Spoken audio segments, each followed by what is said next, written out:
কেতিয়াও এইটো পাৰ্ট অধ্যয়ন কৰা নাই। বেছিভাগ ছাত্ৰ ছাত্ৰীয়ে এই ত্ৰিকোণমিতি পাৰ্টটো খুব টান পায়।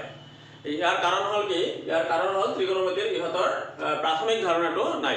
ত্ৰিকোণমিতিৰ প্ৰাথমিক ধাৰণাটো নাথাকিলে ত্ৰিকোণমিতিৰ যিবিলাক অংক থাকিব, যিবিলাক প্ৰব্লেম থাকিব, এইবিলাক সমাধান কৰাটো বহুতেই জটিল হৈ পৰে। গতিকে তোমালোকে কি কৰিবা, এই ত্ৰিকোণমিতিৰ প্ৰাথমিক ধাৰণাটো ভালদৰে জানি ল'বা। এইখন ভিডিঅ' খুব ভালদৰে মনোযোগেৰে চাবা। আমি ত্ৰিকোণমিতিৰ প্ৰাথমিক ধাৰণাটো কিছুমান খণ্ড হিচাপে ভগাই ল'ম। আমি সৰু সৰু খণ্ডত বিভক্ত কৰিম। প্ৰতিটো খণ্ডৰ ভিডিঅ' তোমালোকে যদি ভালদৰে চোৱা তেতিয়াহ'লে ত্ৰিকোণমিতিৰ সমস্যাসমূহ সহজে সমাধান কৰিব পাৰিবা। এতিয়া চোৱা, ত্ৰিকোণমিতিৰ প্ৰাথমিক ধাৰণা জানোতে আমি কেইটামান বিষয়ে জানি ল'ব লাগিব। আমি প্ৰথমে জানি ল'ব লাগিব সমকোণী ত্ৰিভুজ কি। সমকোণী ত্ৰিভুজ কি? এনেকুৱা ত্ৰিভুজক কি বুলি কোৱা হয়? সমকোণী ত্ৰিভুজ বুলি কোৱা হয়। এইটো চোৱা, সমকোণী ত্ৰিভুজ। সমকোণী ত্ৰিভুজ কাক বোলে? যি ত্ৰিভুজৰ এটা কোণৰ মাপ 90 ডিগ্ৰী। কোনো এটা ত্ৰিভুজৰ এটা কোণৰ মাপ 90 ডিগ্ৰী হ'লে তাক কি ত্ৰিভুজ বুলি কোৱা হয়? সমকোণী ত্ৰিভুজ বুলি কোৱা হয়। এইটো ধৰা ABC ত্ৰিভুজ। ABC ত্ৰিভুজৰ বি কোণ যদি 90 ডিগ্ৰী হয় তেতিয়াহ'লে ABC ত্ৰিভুজটো কি ত্ৰিভুজ হ'ব? সমকোণী ত্ৰিভুজ হ'ব। আৰু চোৱা, সমকোণী ত্ৰিভুজক আমি এইটো কি বুলি কওঁ? এই বাহুটো BC বাহু। ABC ত্ৰিভুজৰ এই BC বাহুটোক আমি কি হিচাপে গণ্য কৰোঁ? ভূমি হিচাপে গণ্য কৰোঁ। ভূমি মানে ইংৰাজীত কি বুলি কয়? বেজ বুলি কয়। আৰু বেজৰ প্ৰথম আখৰ কি? বি। সেইকাৰণে আমি ভূমিক কিহেৰে সূচাওঁ? বিৰে সূচাওঁ। তাৰপিছত চোৱা, AB বাহুটো যে আছে, AB বাহুটোক আমি কি বুলি কওঁ? লম্ব বুলি কওঁ। এইটোক লম্ব বুলি কওঁ। লম্ব মানে ইংৰাজীত কি কয়? পাৰপেণ্ডিকুলাৰ। লম্ব মানে পাৰপেণ্ডিকুলাৰ। পাৰপেণ্ডিকুলাৰৰ প্ৰথম আখৰ কি? পি। গতিকে লম্বক আমি কি আখৰেৰে সূচাওঁ? পি আখৰেৰে সূচাওঁ। আৰু সমকোণী ত্ৰিভুজৰ আটাইতকৈ দীঘল বাহু যিটো থাকিব, এই ক্ষেত্ৰত চোৱা AC বাহুটো আটাইতকৈ দীঘল। এই বাহুটোক কি বুলি কোৱা হয়? অতিভুজ বুলি কোৱা হয়। অতিভুজ। অতিভুজ বা কৰ্ণ বুলি কোৱা হয়। অতিভুজ বা কৰ্ণ। আৰু ইয়াক ইংৰাজীত কি বুলি কোৱা হয়? হাইপটেনাছ বুলি কোৱা। এইটো চোৱা, অতিভুজ হ'ল সমকোণী ত্ৰিভুজৰ আটাইতকৈ ডাঙৰ বাহু। আৰু অতিভুজটো সদায় কি থাকিব? ক'ত থাকিব?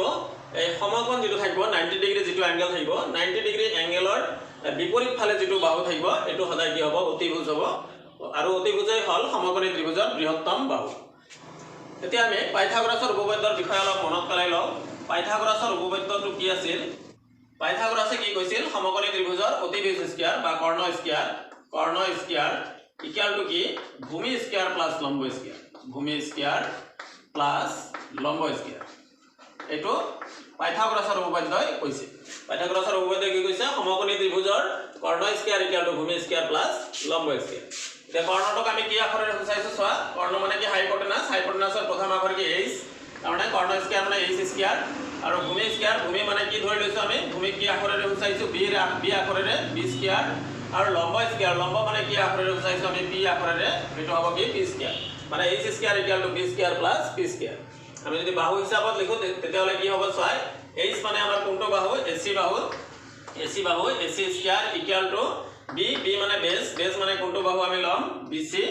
বি মানে BC স্কয়াৰ প্লাছ পি মানে লম্ব মানে কোনটো বাহু আমাৰ? AB square. চোৱা, এই তিনিটা বাহুৰ মাজত এটা ৰিলেশ্যন হ'ল। কি relation? AC square equal to BC square plus AB square. এই তিনিটা বাহুৰ যিকোনো দুটা বাহুৰ মাপ যদি দিয়া থাকে তেতিয়াহ'লে আমি এই সূত্ৰ দি মানে পাইথাগোৰাছৰ উপপাদ্য প্ৰয়োগ কৰি আমি বাকী বাহুটোৰ মান উলিয়াব পাৰিম। আমি কি পাম? চোৱা, এটা সমকোণী ত্ৰিভুজৰ যিকোনো দুটা বাহুৰ মাপ দিয়া থাকিলে আনটো বাহুৰ মাপ আমি উলিয়াব পাৰিম। কাৰ সহায়ত? এইটো পাইথাগোৰাছৰ উপপাদ্যৰ সহায়ত। এইখিনি কথা আমি প্ৰথমে জানি ল'লোঁ। এতিয়া চোৱা, আমি দৈনন্দিন জীৱনত কিছুমান সমস্যাৰ সন্মুখীন হওঁ। যেনেকুৱা ধৰা, বৃহৎ এটা অট্টালিকা আছে বা বৃহৎ এটা টাৱাৰ আছে বা স্তম্ভ আছে। এই স্তম্ভবিলাকক আমি ওপৰলৈ উঠিব নোৱাৰোঁ। একেবাৰে ওপৰত টপত উঠিব নোৱাৰোঁ। বা কিছুমান উপাসনা স্থল আছে। উপাসনা স্থলবিলাকৰ চোৱা, ওপৰবিলাকত এনেকুৱা থাকে। কিছুমান উপাসনা স্থলৰ ওপৰবিলাকত এনেকুৱা থাকে, ওপৰত এনেকুৱা থাকে। ইমান ওপৰলৈ আমি উঠিব নোৱাৰিম। তলত চোৱা, এইটো বিল্ডিংটো আছে। এতিয়া আমি এইটো কিমান ওপৰত আছে বা এইটো হাইটটো কিমান, এই উপাসনা স্থলটোৰ হাইটটো কিমান, এইটো আমি ফিজিকেলি এইটো মাপিব নোৱাৰোঁ। ফিজিকেলি আমি জুখিব নোৱাৰোঁ। মানে ফিটাৰ সহায়ত আমি জুখিব নোৱাৰোঁ। এনেকুৱা আৰু ওখ বস্তু আছে। ধৰা বুৰ্জ খলিফা আমাৰ ডুবাইত যিটো আছে, বুৰ্জ খলিফাটো হ'ল আমাৰ কি? পৃথিৱীৰ ভিতৰত আটাইতকৈ ওখ এইটো টম্ব, এইটো আটাইতকৈ ওখ। আৰু সেইটোৰ উচ্চতা তুমি কেনেকৈ মাপিবা? তাৰ একেবাৰে টপতটো উঠিব নোৱাৰিবা। একেবাৰে টপত উঠাটো আমাৰ কাৰণে কি হ'ব? এটা কঠিন কাম হ'ব। এনেকুৱা ধৰণৰ ওখ এনেকুৱা ধৰণৰ ওখ অট্টালিকাই হওক, ওখ স্তম্ভই হওক বা ওখ কিবা ধৰ্মীয় উপাসনাস্থলেই হওক, এইবিলাকৰ উচ্চতা মাপতে আমি এইবিলাকৰ উচ্চতা মাপতে আমি কাৰ সহায় লওঁ? এই ত্ৰিকোণমিতিৰ সহায় লওঁ। এতিয়া চোৱা, আমি মূল বিষয়টোলৈ আহোঁ। মূল বিষয়টোৰ নাম কি? ত্ৰিকোণমিতি। আৰু ইংৰাজীত ইয়াত কি বুলি কোৱা হয়? ত্ৰিকোণমেট্ৰি বুলি কোৱা হয়। এই ত্ৰিকোণমেট্ৰি শব্দটো ক'ৰ পৰা আহিছে? এইটো এটা গ্ৰীক শব্দৰ পৰা আহিছে। চোৱা, এইটো গ্ৰীক শব্দ কিছুমান গ্ৰীক শব্দ জোৰা লগাই ত্ৰিকোণমেট্ৰি শব্দটো আহিছে। ত্ৰিকোণমেট্ৰি শব্দটোত তোমাৰ গ্ৰীক শব্দ ইয়াত এনেকুৱা আছে। চোৱা, এটা হ'ল কি? ট্ৰাই, এটা হ'ল আমাৰ গণ, আৰু এটা কি? মেট্ৰন।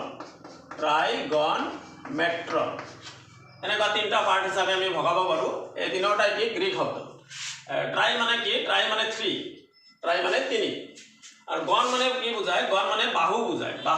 বাহু মানে ছাইড। গণ মানে কি বুজাব? বাহু বা ছাইড বুজাব। আৰু মেট্ৰন মানে মিজাৰ, মানে এইটো জোখ বুজাব, মাপ বুজাব। মানে চোৱা, কি হ'ল? 3 বাহুৰ মাপ, এনেকুৱা ধৰণৰ কথাটো বুজালে। মানে ত্ৰিকোণমিতি শব্দটোৰ যিবিলাক গ্ৰীক শব্দৰ পৰা ডিৰাইভ হৈছে, সেই গ্ৰীক শব্দবিলাকৰ অৰ্থৰ পৰা কি বুজা যায়? যে 3টা বাহুৰ মাপ, এনেকুৱা ধৰণৰ কথা। বা গ্ৰীক শব্দ তুমি বেলেগ ধৰণে বিভক্ত কৰিব পাৰিবা। ত্ৰিকোণমেট্ৰিকটোক আমি আৰু বেলেগ ধৰণে আমি বিভক্ত কৰিব পাৰোঁ গ্ৰীক শব্দলৈ। এইটো এটা হ'ব কি? ট্ৰাইগণন, আৰু এটা কি? মেট্ৰন। ট্ৰাইগণন আৰু এটা কি? মেট্ৰন। এতিয়া ট্ৰাইগণন শব্দটোৰ অৰ্থ হ'ল ত্ৰিভুজ। এইটোৰ শব্দটো কি? এই শব্দটোৰ অৰ্থ কি? ত্ৰিভুজ। আৰু মেট্ৰন মানে কি? মেট্ৰন মানে মিজাৰ, মানে এটা মাপ। এতিয়া চোৱা, ত্ৰিকোণমিতি শব্দটো যিবিলাক গ্ৰীক শব্দৰ পৰা ডিৰাইভ হৈছে, সেই শব্দবিলাকৰ অৰ্থৰ পৰা বুজা যায় কি? ত্ৰিকোণমিতি বিষয়টো কি হ'ব? ত্ৰিভুজৰ বাহু বা কোণ সম্বন্ধীয় মাপৰ অধ্যয়ন। সেইকাৰণে চোৱা, ইয়াত কি লিখা হৈছে? গণিতৰ যিটো শাখাত ত্ৰিভুজৰ কোণ আৰু বাহুৰ সম্পৰ্কৰ বিষয়ে আলোচনা কৰা হয়, সেয়াই কি? ত্ৰিকোণমিতি। সেয়াই হ'ল ত্ৰিকোণমিতি। এতিয়া চোৱা, এই ত্ৰিকোণমিতি যে আছে, এই ত্ৰিকোণমিতিৰ বিষয়ে প্ৰথমে যিটো ফাউণ্ডাৰ বুলি কোৱা হয়, যাক ফাউণ্ডাৰ আমি বুলি কওঁ, তেখেত হ'ল আমাৰ হিপাৰকাছ।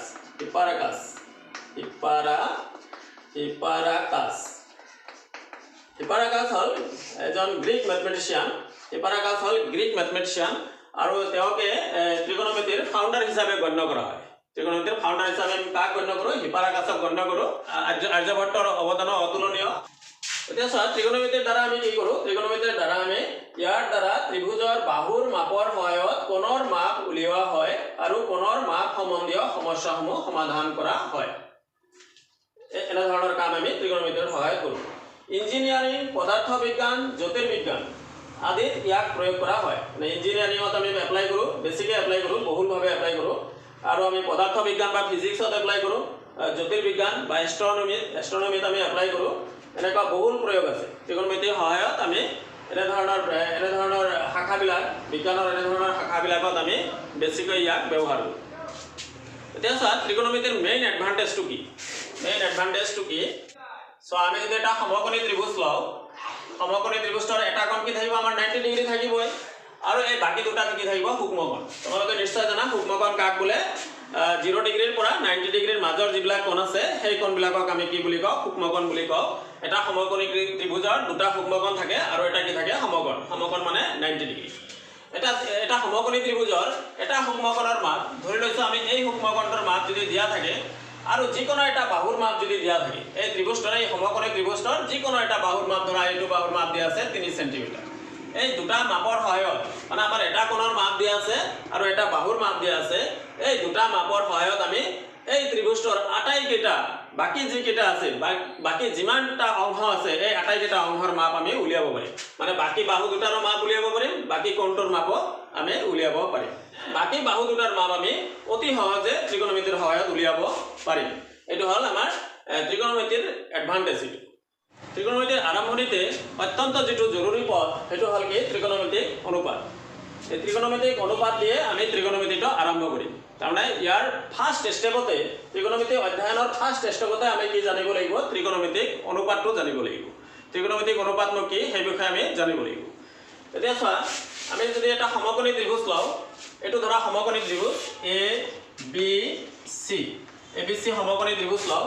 ABC সমকোণী ত্ৰিভুজৰ এই বি কোণটো কিমান ডিগ্ৰী 90 ডিগ্ৰী বি কোণ সমকোণ এতিয়া ABC সমকোণী ত্ৰিভুজৰ বাহু কেইটা আছে চোৱা এটা বাহু হল AB এটা বাহু BC এটা বাহু কি CA বা AC এই তিনিটা বাহু আছে এই তিনিটা বাহুৰ সহায়ত আমি কেইটা অনুপাত নিৰ্ণয় কৰিব পাৰিম এই তিনিটা বাহুৰ সহায়ত অনুপাত উলিয়াওতে আমাৰ দুটা বাহু লাগিব এই তিনিটা বাহুৰ সহায়ত আমি কেইটা অনুপাত নিৰ্ণয় কৰিব পাৰিম 6টা অনুপাত আমি নিৰ্ণয় কৰিব পাৰিম আমি মুঠতে এই তিনিটা বাহুৰ সহায়ত 6টা অনুপাত নিৰ্ণয় কৰিব পাৰিম আৰু এনে ধৰণৰ অনুপাতক আমি কি বুলি কম ত্ৰিকোণমিতিক অনুপাত বুলি কম তো আমি কি অনুপাত নিৰ্ণয় কৰিব পাৰিম এইটো ত্ৰিভুজত চোৱা এইটো ত্ৰিভুজৰ পৰা আমি এনেকৈ ল'ব পাৰোঁ যে BC by AC এটা অনুপাত হ'ব BC by AC এটা অনুপাত AB by AC এটা অনুপাত হ'ব AB by AC এটা অনুপাত হ'ব তাৰ পিছত চোৱা কি হ'ব BC by AB এটা অনুপাত হ'ব BC by AB এটা অনুপাত হ'ব AC by BC এটা অনুপাত হ'ব তাৰ পিছত চোৱা AC by AB এটা অনুপাত হ'ব আৰু এটা অনুপাত কি হ'ব AB by BC এটা অনুপাত হ'ব এনেকৈ আমি 6টা অনুপাত নিৰ্ণয় কৰিব পাৰিম সেইকাৰণে ত্ৰিকোণমিতিক অনুপাত কেইটা থাকে 6টা অনুপাত থাকে ত্ৰিকোণমিতিক অনুপাত কেইটা 6টা এতিয়া চোৱা এই 6টা অনুপাতৰ নামাকৰণ আমি কেনেকৈ কৰিম এই 6টা অনুপাতৰ আমি কেনেকৈ নামাকৰণ কৰিম চাই লোৱা 6টা অনুপাতৰ নামাকৰণ আমি এনেকৈ কৰোঁ প্ৰথমটোৰ নাম কি সাইন প্ৰথমটোৰ নাম সাইন দ্বিতীয়টোৰ নাম কি কোসাইন তাৰ পিছৰটোৰ নাম কি টেনজেন্ট তাৰ পিছৰটোৰ নাম কি কোটেনজেন্ট তাৰ পিছৰটো হ'ল সেকেন্ড আৰু এটা কি কোসেকেন্ড এনেকৈ আমি নামাকৰণ কৰোঁ ত্ৰিকোণমিতিক অনুপাত কেইটা 6টা এই 6টা অনুপাতৰ নামাকৰণ আমি কেনেকৈ কৰোঁ সাইন কোসাইন টেনজেন্ট কোটেনজেন্ট সেকেন্ড কোসেকেন্ড এনেকৈ আমি নামাকৰণ কৰোঁ আৰু এইবিলাকৰ কি আছে সংক্ষিপ্ত চিহ্ন আছে সাইনক আমি সংক্ষেপে কি আখৰেৰে সূচাওঁ SIN সাইন এনেকৈ আমি বুজাওঁ SIN ইটো নিদিম ইটো আমি নিলিখোঁ ইটো নিলিখি আমি কেৱল SIN লিখোঁ সংক্ষিপ্ত চিহ্ন কোসাইনৰ সংক্ষিপ্ত নামটো কি হ'ব কস আৰু টেনজেন্টৰ সংক্ষিপ্ত নামটো কি হ'ব টেন কোটেনজেন্টৰ সংক্ষিপ্ত নাম কি কট আৰু সেকেন্ডৰ সংক্ষিপ্ত নাম কি সেক আৰু লগতে কোসেকেন্ডৰ সংক্ষিপ্ত নাম কি হ'ব কোসেক এতিয়া চা SIN সাইন মানে আমি কি বুজিম সাইন বুজিম কোস মানে বুজিম আমি কোসাইন টেনজেন্ট টেন মানে আমি বুজিম টেনজেন্ট কোট মানে আমি কি বুজিম কোটেনজেন্ট সেক মানে আমি কি বুজিম সেকেন্ড কোসেক মানে আমি কি বুজিম কোসেকেন্ড এতিয়া এইবিলাক আমি এনে ধৰণে আমি সংক্ষিপ্ত আকাৰে আমি লিখিম আমি ত্ৰিকোণমিতিক অনুপাতৰ ডেফিনেশ্যনটা কেনেকৈ লিখিম চোৱা সমকোণী ত্ৰিভুজৰ কোনো এটা সূক্ষ্মকোণ সাপেক্ষে তাৰ বাহুবিলাকৰ অনুপাতক ত্ৰিকোণমিতিক অনুপাত বোলে এনেকৈ আমি ত্ৰিকোণমিতিক অনুপাতৰ সংজ্ঞাটো লিখিব পাৰোঁ এতিয়া চোৱা আমি যদি কওঁ কেৱল সাইন ইয়াৰ আমি অৰ্থ বিচাৰি নাপাওঁ কেৱল সাইন গ'লে তুমি গাণিতিকভাৱে ইয়াৰ কোনো অৰ্থ নাই কিন্তু যদি কোৱা হয় সাইন অফ এংগেল A তেতিয়াহ'লে ই এটা অৰ্থপূৰ্ণ কথা এইটো মানে কি এইটো কাক সংক্ষিপ্ত আকাৰত লিখা হৈছে কোনটো উক্তিক সংক্ষিপ্ত আকাৰত কেনেকৈ লিখা হৈছে এইটো মানে কি সাইন ৰেচিঅ' অফ এংগেল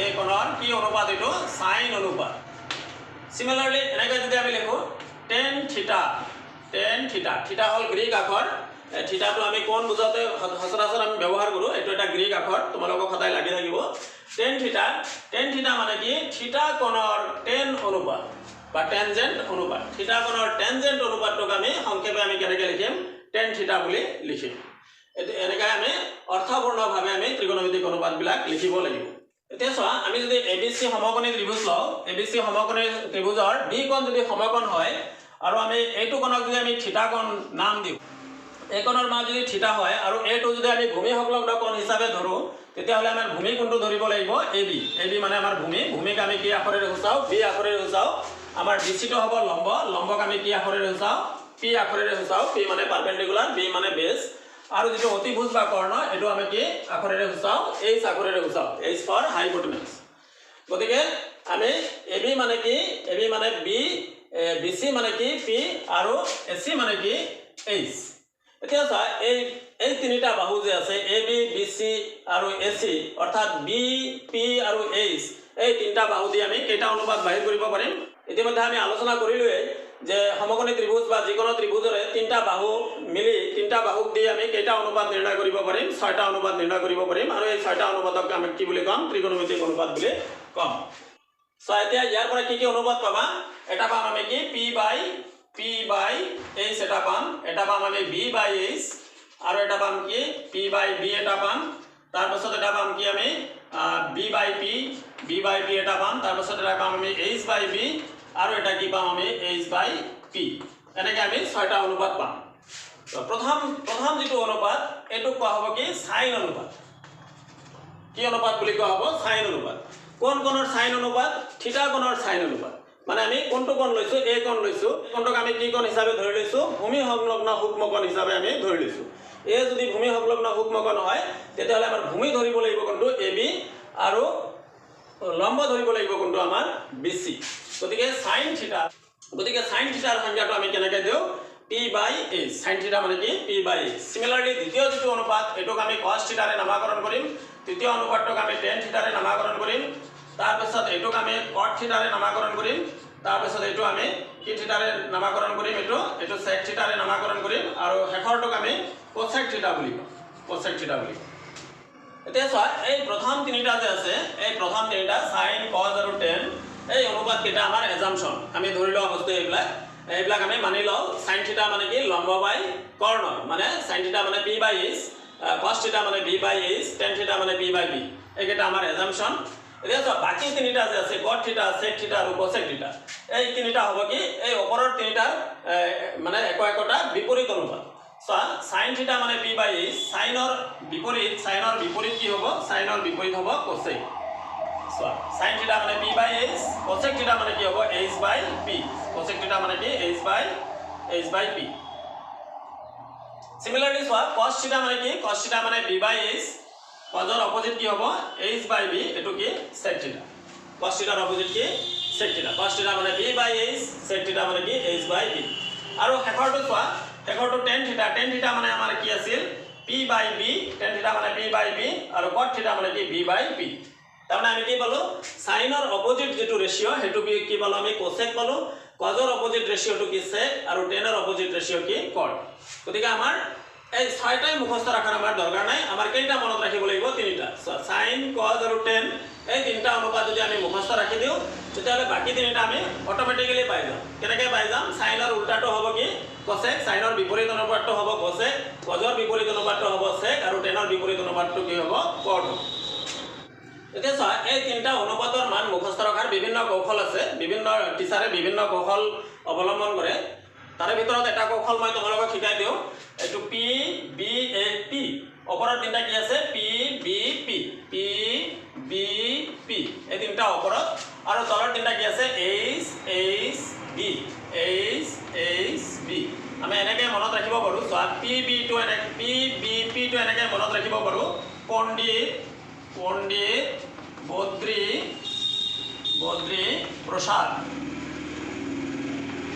পণ্ডিত বদ্ৰী প্ৰসাদ পণ্ডিতৰ p আহিল বদ্ৰীৰ b আহিল প্ৰসাদৰ p আহিল পণ্ডিত বদ্ৰী প্ৰসাদ ডিভাইডেড বাই তলৰটোক আমি এনেকৈ মনত ৰাখিব পাৰো h/b টো হৰ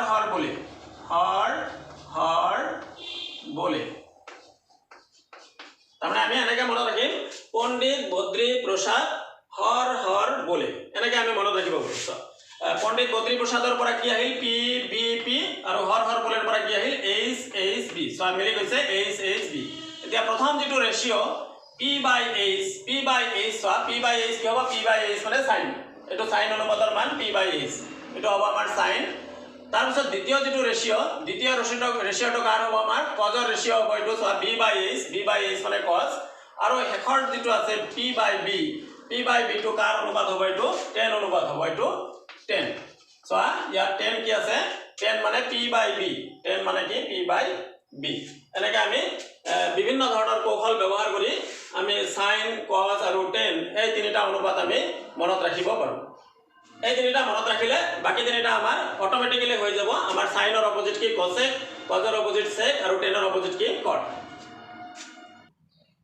এতিয়া চোৱা আমি কি পালো sin থিটা মানে কি লম্ব বাই কৰ্ণ cos থিটা মানে কি ভূমি বাই কৰ্ণ আৰু tan থিটা মানে কি লম্ব বাই ভূমি কিন্তু আমি অংক কৰাৰ সময়ত এনেকুৱা শব্দ আমি ব্যৱহাৰ নকৰিম লম্ব ভূমি কৰ্ণ এনেকুৱা শব্দ আমি ব্যৱহাৰ নকৰিম সো আমি কোন সাপেক্ষে আমি নাম দিলম এই কোণ যদি ভূমি সংলগ্ন কোণ হয় তেতিয়াহলে এবি বাহুটো আমাৰ কি হ'ব এবি বাহুটো হ'ব আমাৰ ভূমি আৰু বেছি বাহুটো হ'ব আমাৰ কি লম্ব লম্ব আৰু দীঘল বাহু যেটো থাকিব এটো আমাৰ কি হ'ব অতিভুজ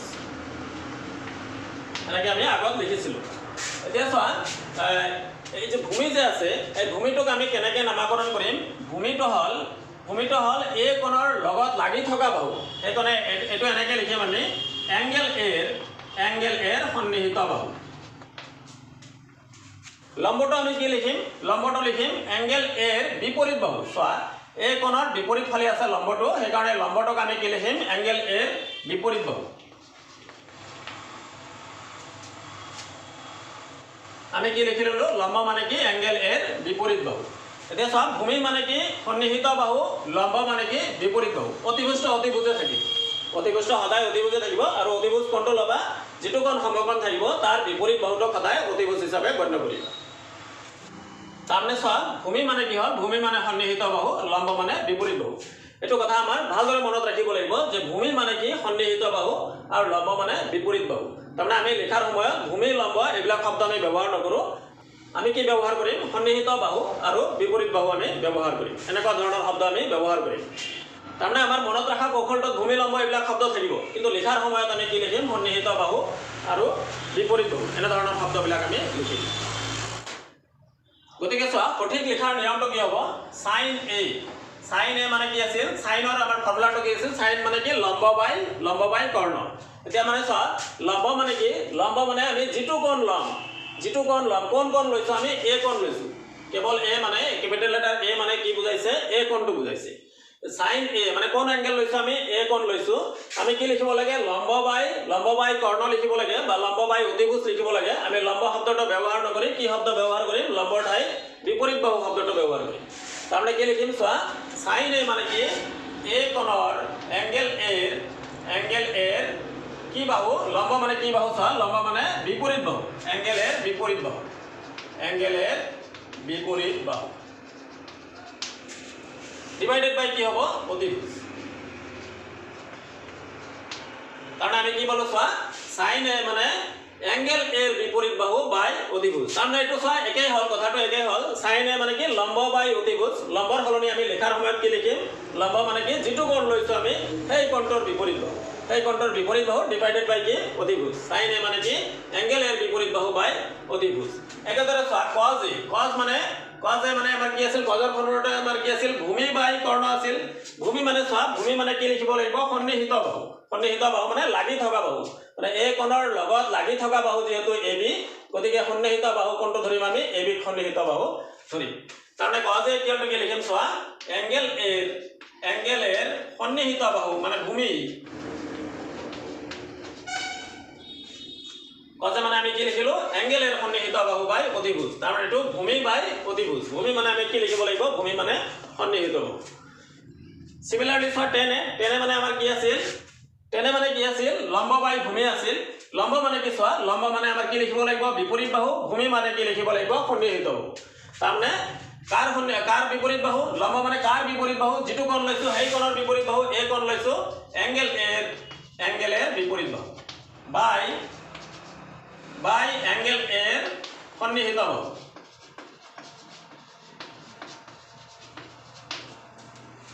এইকেইটা আমাৰ হৈ গ'ল চোৱা সাইন এ মানে কি এংগেল এৰ বিপৰীত বাহু বাই অতিভুজ কজ এ মানে এংগেল এৰ সন্নিহিত বাহু বাই অতিভুজ টেন এ মানে এংগেল এৰ বিপৰীত বাহু বাই এংগেল এৰ সন্নিহিত বাহু কাৰণ আমি লিখাৰ সময়ত এনেদৰে লিখিম কিন্তু মনত ৰখাৰ কৌশলটো আমাৰ কি হ'ব সাইন মানে কি লম্ব বাই কৰ্ণ কজ মানে কি হ'ব ভূমি বাই কৰ্ণ আৰু টেন মানে কি হ'ব আমাৰ লম্ব বাই ভূমি এতিয়া চোৱা এই তিনিটা যদি জানা থাকে বাকি তিনিটা আমি অটোমেটিক্যালি পাই যাম বাকি তিনিটা আমাৰ কি হ'ব চোৱা সাইনৰ অপোজিট হ'ব আমাৰ কছেকে সাইনৰ উল্টা হ'ব কছেকে মানে ওপৰটো তলত লিখিম তলটো ওপৰত লিখিম সিমিলাৰলি কজেৰ উল্টাটো কি হ'ব আমাৰ সেকে আৰু টেনৰ যিটো বিপৰীত সেইটো কি হ'ব আমাৰ কটে বাকি কেইটা আমি উল্টা ক্ৰমত লিখিলে আমাৰ অনুপাতবিলাক ওলাই যাব